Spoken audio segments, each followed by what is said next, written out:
Әгәр дә сезнең үз бакчагыз юк икән, җәмәгатькә рәхим итегез. Казанның ике урынында шундый мәйданчыклар ачылачак. Көрәк һәм тырма белән эшләү теләге генә булсын.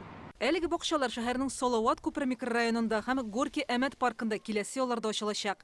Шәһәр балалары өчен ачык һавада эшләп, бакчачылык серләренә төшенү өчен яхшы форсатты оештыручылар. Аларга әти-әниләр һәм әби-бабайлар да кушыла ала.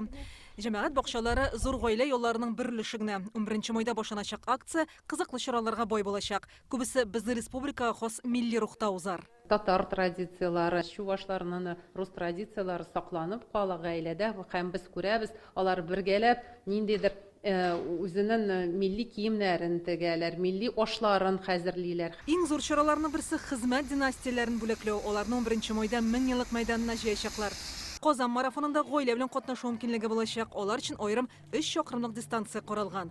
Сәнгать яратучыларга сувенирлар, рәсем, графика ясау буенча осталык дәресләре, музейларга экскурсия, китап күргәзмәләре эшләячәк. Барысына керү бушлай.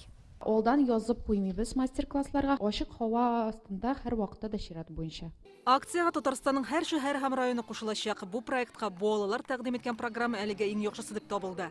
Тәмле ашлар, милләт ашлары, аннан милләт уеннар. Безнең бәйрәмнәргә әби-бабай, әни-әти һәм кечкенә балалар килә бергә.